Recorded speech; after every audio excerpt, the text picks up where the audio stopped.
Covering news where you live. This is 5 News.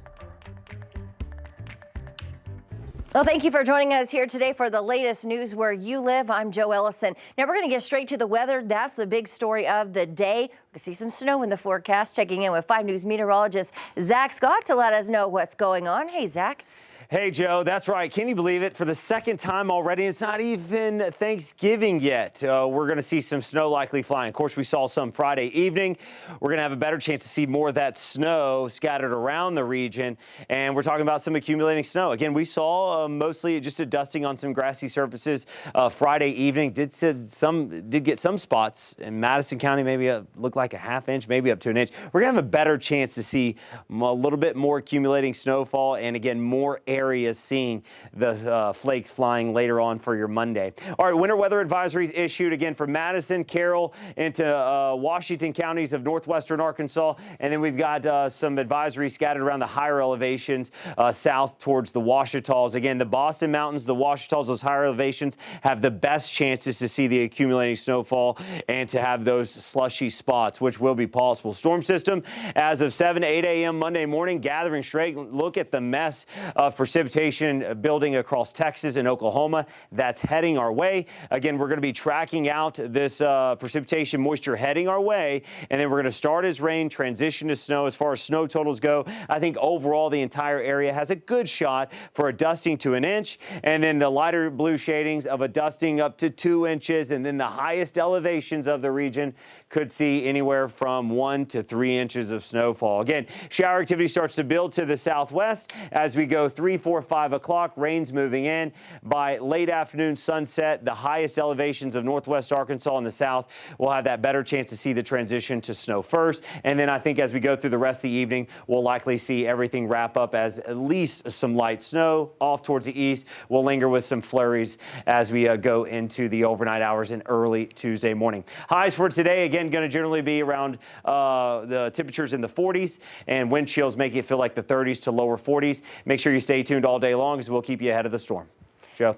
All right. Thanks so much, Zach. Well, the University of Arkansas Board of Trustees is scheduled to vote on a new chancellor for the Fayetteville campus this week. The meeting is set for 11 Friday morning on the Fayetteville campus. Board Chair Cliff Gibson III tells 5 News that the issue could be resolved earlier than the Friday vote, but that it's appropriate that the vote happens on campus most affected by the decision. The board meets next on Tuesday at the University of Arkansas Monticello for its regular scheduled meetings. Now over to Texas, where investigators are looking into the cause of that mid-air plane crash, which happened on Saturday, leaving 6 people dead. Now, this all happened as people were watching a Veterans Day air show in Dallas.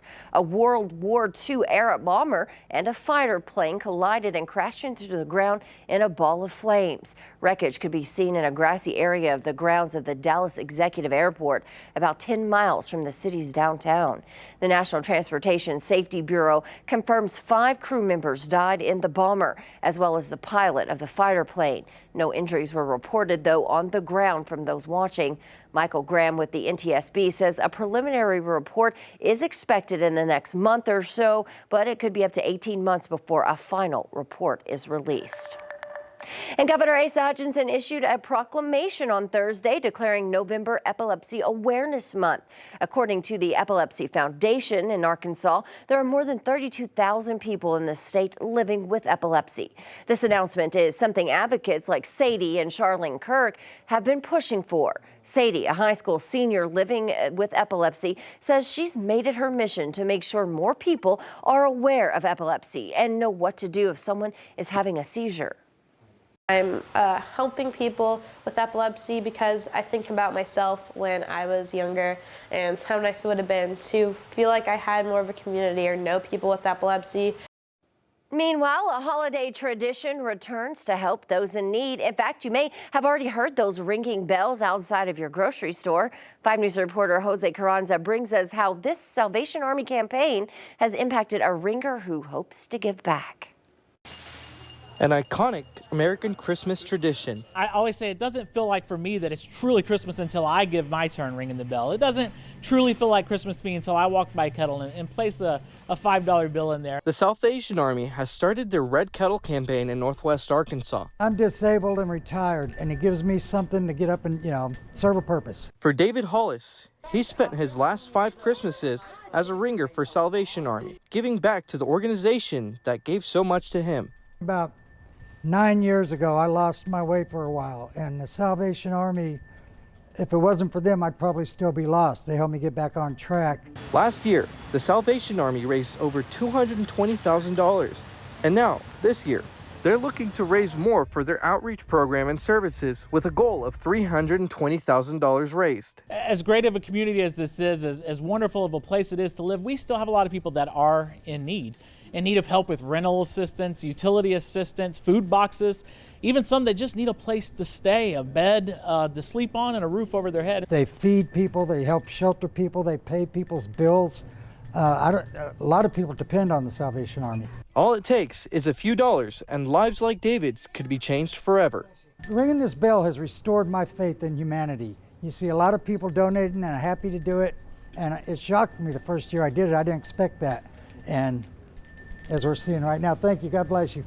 Covering news where you live, Jose Carranza, 5 News. Well, last year's funding provided more than 29,000 nights of shelter. The Salvation Army also served more than 100,000 meals and housed 308 families. For more information on how to donate or even participate in this year's Red Kettle Campaign, just visit this story on our free mobile app or on our website at 5newsonline.com. Well, a new building is coming soon to the Walmart home office. The company says Walton Hall will be the central point on campus for meetings and events where home office and field associates can learn and celebrate together.